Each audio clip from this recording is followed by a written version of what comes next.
We just watched Hamilton, so I'm going Yes. to put you on the spot, and I'm going to make you freestyle, and then I'll respond. Okay. I'm gonna do my best. Okay. Let me summon the spirit of Lin-Manuel Miranda and add rock and Vanilla Ice. No.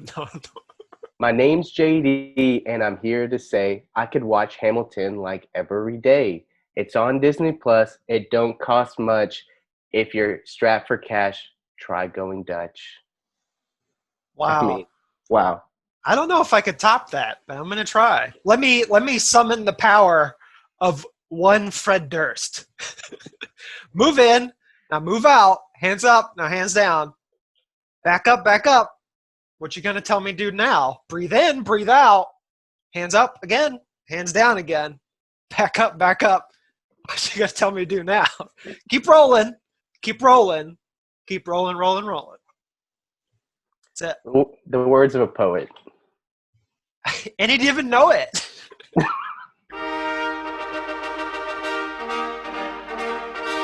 I wish Fred Durst had made Hamilton.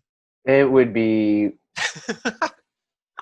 For some reason, I feel like it'd be like longer, and Like 6 hours. and a wild ride, and maybe not even about Alexander Hamilton. No.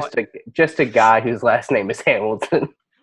And it would have John Travolta with the worst haircut possible. Oh, but also that's perfection to me. I mean, that's right there. Watch Hamilton. It dropped just in time for 4th of July weekend on Disney Plus.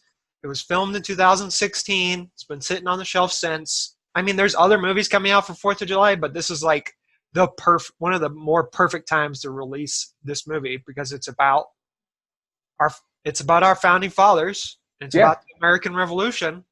Makes sense. It's about the American bank system. Oh God. It's perfect. It's perfect for the kids. Yeah, you're right though. It's weird to me. I didn't even think about it till you said it. But normally we would be getting like, I don't know what was set to come out right around this time. But normally we'd be getting like a huge Disney movie, a superhero movie, maybe, or maybe a Transformers movie. But yet we have like a Broadway musical that is like a phenomenon, like dropping on Disney Plus. You can watch it for like $8.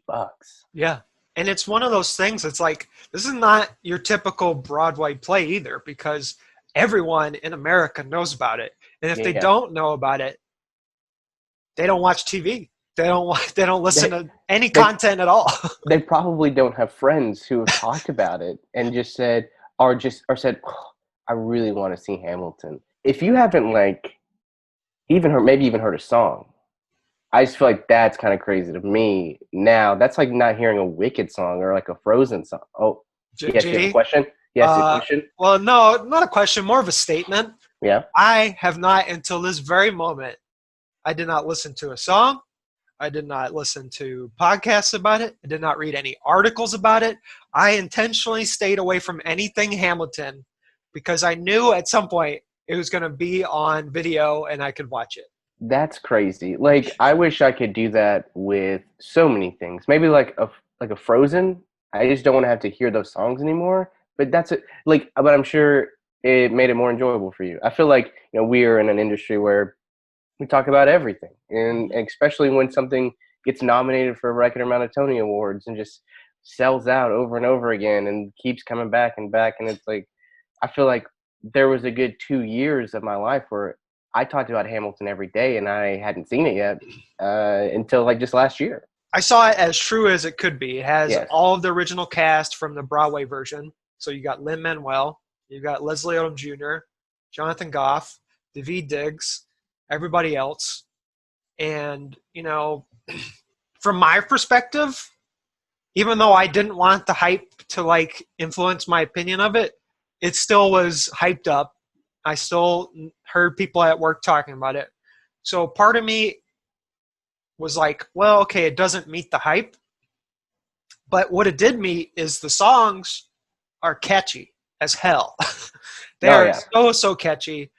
But at times I felt like the story probably is lacking, especially in like 2020. Like, I don't think Lin-Manuel perceive this as being like in 5 years it might be seen as problematic, but some parts of Hamilton seem problematic because our founding fathers are themselves problematic because some of them were slave owners, some of them have a history of slavery. So there's a lot of stuff left, like of Hamilton himself, that's left on the side. But I will say, the pro-immigration story is really good. One of the main reasons America was built, it was built on immigrants built America, the Revolution built America, and our fight for equality and justice for all is what America's about. So in some ways, while I have like some criticism of it, I also like what they have to say about America as a whole because it's a modern retelling of our founding fathers. It's really good. It's going to open people's eyes up to what America's foundation is and what we should always aspire to be. I think lin-manuel Miranda's always said this. It's like it's history being told by people in the present, or it's America's history being told by America now. Mm-hmm. But like I guess now America like 15 or 5-6 years ago when he wrote it. And yeah, there's some things, but I think it does a good job of like there are parts that talk. Like there's one character who obviously he tries to emancipate some slaves and kind of get their freedom, and then there's also the sisters who it's like brief mentions of like, oh well, we want like women to be mentioned in the sequel to the Declaration of Independence. It's like there's like seeds there. I don't know really how much. I've done a little bit of reading about how much is like Hamilton mm-hmm. and how much Aaron Burr was involved. I don't think he was involved as much as the musical. Yeah. Like it's a bit it's a fictionalized version of the history. Yeah, and so I guess it does a good job. It does a good job dramatizing that. And I see what you're saying with the problematic, but I feel like that's something that you would run into anytime that you're gonna, do a story about these, founding fathers. But it was cool to see like this just kind of mixed cast. That we all know that George Washington wasn't. We all know he's a white man, but it's cool to see someone else portray that. You still like, oh man, George Washington kind of rules, but also he's also like still problematic too. It's like a love letter to history, but also like a critique of history a little bit at times. But yes, the songs. Yeah. Oh man, that opening song for sure is like the best, I think. Yeah.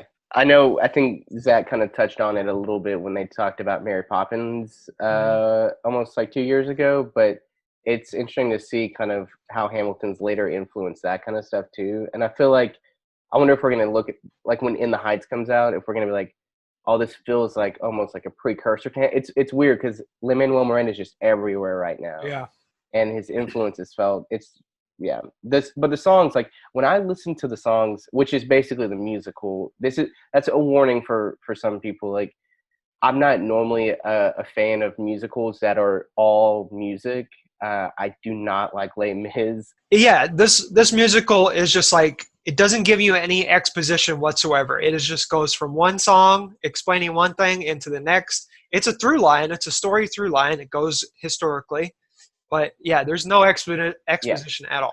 And normally that would drive me crazy, but it's just done in such a unique way. Each song feels kind of different, but it also kind of, to me, when I think about this musical, I think about like, yeah, I kind of think of myself as a creative person, but there's just no, like thinking about what went into this musical, like writing it, like coming up with the lyrics, like it blows my mind. And I think really that's what's cool to see. Even when you're not seeing it in person, you can definitely still see, like, it's more just awesome it's fun and awesome to watch. Like, This is a feat, and you kind of see why everyone loves it. When I saw it, I was sitting on the floor, but I wasn't like that close. And so you don't really get a sense of the emotion sometimes when you can't see like right up in their faces. And I think that's what this really lends itself to, is that you get to see like Daveed Diggs act, like just really acting, and Leslie Odom Jr. just killing it. Oh my God, so I mean, I know everyone talks like he is like the best part to me. And you get to see, Lin-Manuel Miranda actually acting, and just instead of just this singing and rapping, and it's just great to see. Okay, there's also like these performances that if you're sitting in the balcony on the back row, you're not going to get to see. And I think that's the best part about this. Nothing's ever going to replace, like, okay, you're sitting in a theater, there's like a buzz in the crowd, the lights go out, people are cheering, and you're not looking at your cell phone. Because I did find myself, I was like, yeah, look at it. Oh, got a text. So that kind of that. Wait, did you just open a flip phone? I said this. Hello. Hang on, the cord's too long. But it's like it takes away that part of it. Mm-hmm. So it's not the real like Broadway experience, but you still get that ideal of the acting.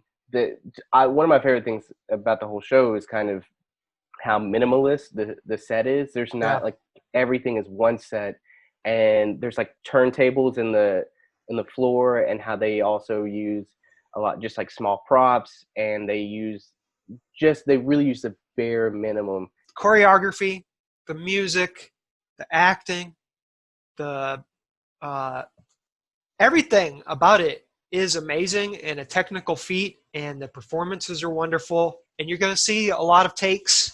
You might see some hot takes, you might see some bad takes, but we're going to see a lot of more takes throughout the years, and I'm more interested in how is it going to be shaped in American history. Because one thing I think it's going to help is it's going to help like younger kids that see this, like younger teens see this and fall in love with it. It's going to help them understand and go back and read history about America. It's hard because I feel like we're still just so close to it. Even 5 years later, we're still just so right there, and yeah, it will be. It'll be interesting to see. I will say, like, rewatching it and watching it on TV, I was like, is this a little hokey? Yeah. But, most Broadway musicals are. Like, it's just fun to watch. It's like, it makes you feel good. And so right now, first time watching it, just enjoy it. If you want to dissect it, maybe go back in like a few months and watch it again, or watch it around Christmas, or do something. It's just cool. And it's, for me to see, like, it's not everyone can drop like dozens of Hamiltons to see a Broadway show. How many Alexander Hamiltons out of 10 would you give Hamilton? See, I don't know. This is a toughie. I mean, I love this. I love the show. I love the music. It's cool to see the actual actors this time, and the ability to pause is you can't put a price. You can't put a rating on that. You really can't. 10 out of 10. I'm gonna give it 9 out of 10 Alexander Hamiltons, and then I'm taking away the 1 because nothing beats like being in that theater and just the buzz and you experiencing something with the people right next to you. So yeah, but other than that, like watching it in my living room by myself at 7 a.m. It's for the second time too. Like it still holds up. I still get emotional at the end. I'm not going to give it a 9 out of 10 because there are criticisms I have about it, but I will go 7 out of 10. I was, for the longest time while watching it, I was like, this is a 6 out of 10. Like perfectly fine. It's not meeting the hype, but like you said at the end, it gets really, really, really good. And so that's why I bump up to 7 out of 10. Alexander Hamilton's. I like the King coming in. Oh, and of course, yeah. We didn't really get to talk about him, but he really is like, he is, I don't know, it's just the spit that comes out. Oh, that's one of the things I love, that you can like, you would never see that at Broadway, but that you get to be so there and you get to see like the reactions, and even like the way that, I know we should have thought of this earlier, but like the way that like it's like rack focused on like on Eliza, and then you see Hamilton back there, and like it's such a like powerful moment. It's like that's why you need your binoculars. That's why zoom in. Oh man, I gotta get a pair of those for the next time. You'll be in the first row with. like, excuse me, sir, get out of the way. Sir, you don't need those. And I'm like, you're wrong. I can see your eyeballs. You know, it's like, I gotta get a pair. I'm gonna make a list. Hang on, I'm just gonna write down. Un esercito di prodi